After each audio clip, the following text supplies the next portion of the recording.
So good morning, everyone. My name is Savannah. First of all, how many AP Bio students do I have in here right now? Okay. Like it was mentioned, I'm not sure if that will be offered, but I'm going to go ahead and double check on that because I just want to be absolutely sure. So what I came here to talk about today, and I was invited by Mrs. Schellinger, and this is actually the first time I have come to a high school to talk to students and to meet some of the staff behind you guys. I've been doing this job for about 3 years now, so it is extremely important for me to come out, get to know you guys, because a lot of the time I only see a name, and I can never associate a face with a name. So I love coming out and being able to get to know you guys. So some of the questions that are typically asked is, what is ACP? And how many students know what ACP is, or they've heard of it, or it might be dual credit or concurrent enrollment? So with ACP, one of the unique things that you can do while you're still in high school is you have the opportunity to start taking college classes. You can call it early, but really what it is you're taking classes while you're still in high school. So you have that comfort of knowing your environment. You're still in high school, you know the environment, but it's not diving headfirst into college. When you go to college for the first time and you're taking your classes, you're learning the buildings, you're learning your professors, you're learning how to read a syllabus, it feels like you get hit by a freight train. That's the best way I can describe that. So one of the unique things with ACP is you're still in high school. You're still with your friends.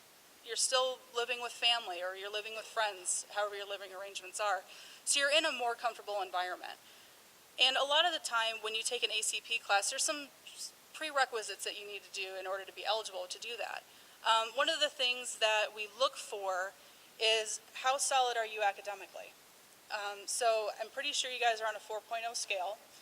So when you're thinking about ACP, you want to have at least a 2.7 GPA or a B- average.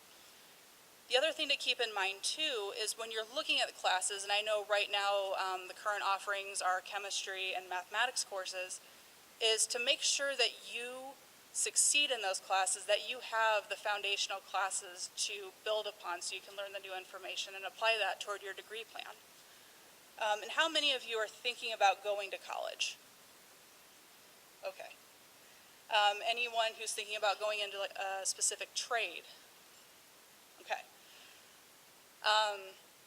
That's one of the things too, is just learning how to navigate the world. And by taking classes in high school, you learn the fundamental foundations of those things. And then when you go on to a trade school or you go on to college, you learn to finesse and fine-tune those skills as you prepare for your careers and job opportunities that will become available to you. So one of the things that's important to remember with an ACP class is, I cannot stress this enough, when you decide to take an ACP class, and that is a totally independent option of you, whether or not you decide to do that, when you think about ACP, not only are you fulfilling a high school requirement for your high school diploma, but you're also starting your college career. And why I say this with such importance is the grade that you earn in high school can also be applied to your college transcript. Now, it's important to remember when you're in these types of classes that you perform well. And if you encounter difficulties along the way, make sure you talk to your instructor. Because what you don't want to have happen is you take one of these classes, you don't do well, and it also starts affecting your your college transcript. Because what you don't want to do is you don't want to start out with like a C average, for example, because even when you progress through your credits in college, you're digging yourself out of a hole. So even if you start out, you're not doing so well, but you get A's and B's the rest of the time, you're still going to be digging yourself out of that hole. And another thing too is if you're considering grad school, whether you're thinking after undergrad, you're thinking a master's program, getting a PhD, your performance in high school, if you start taking college classes, that can affect whether or not you could potentially get into graduate and PhD programs. So another thing to keep in mind too, and this might excite some of you, it might not, if you take an ACP class, I cannot talk to your parents. So if they say, hey Savannah, how's my son or daughter doing? I can't talk to them. As an ACP class, because it is college, I am bound by FERPA, which is the Family Educational Rights and Privacy Act. And what that simply is it protects the privacy of your educational record.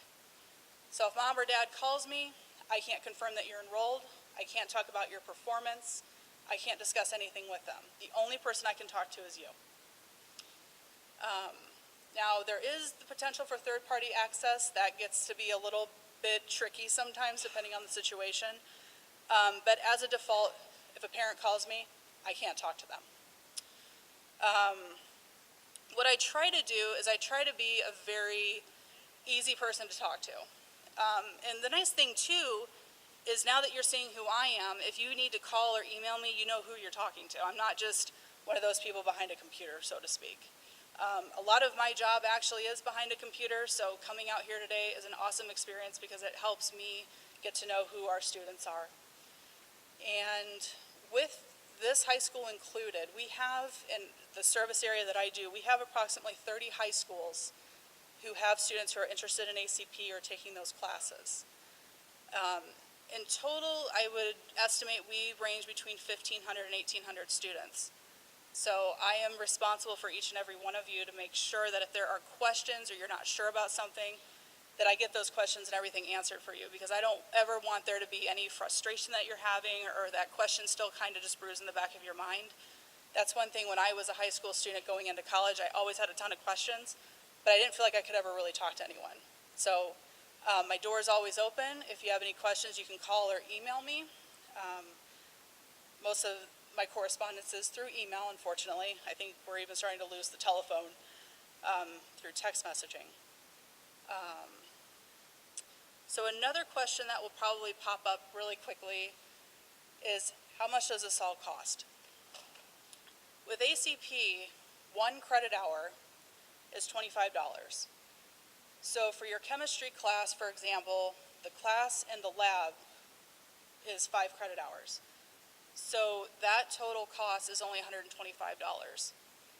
For a 1 credit regular tuition right now is $224.23, and that is tuition only. That does not include fees.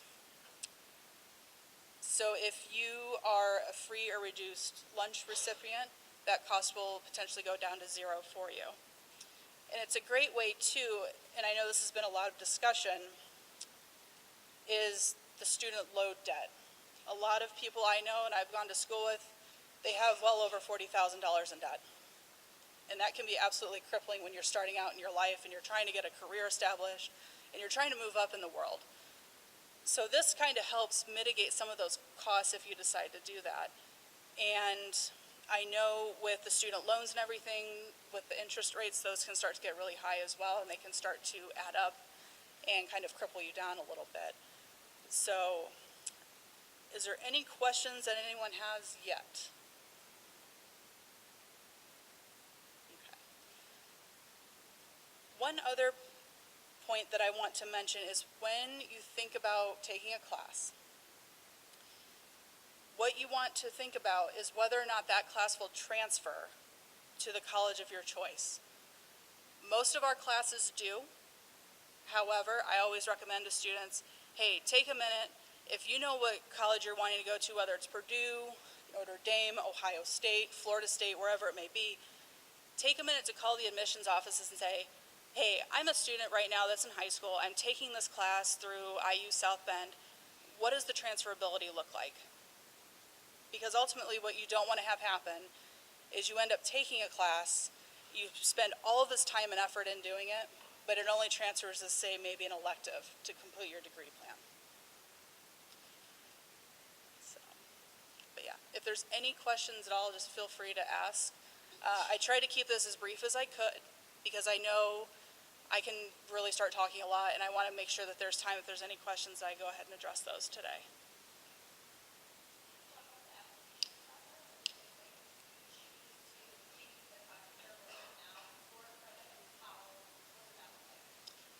So the application process, this is where your guidance counselors are going to be a pivotal role in this for you.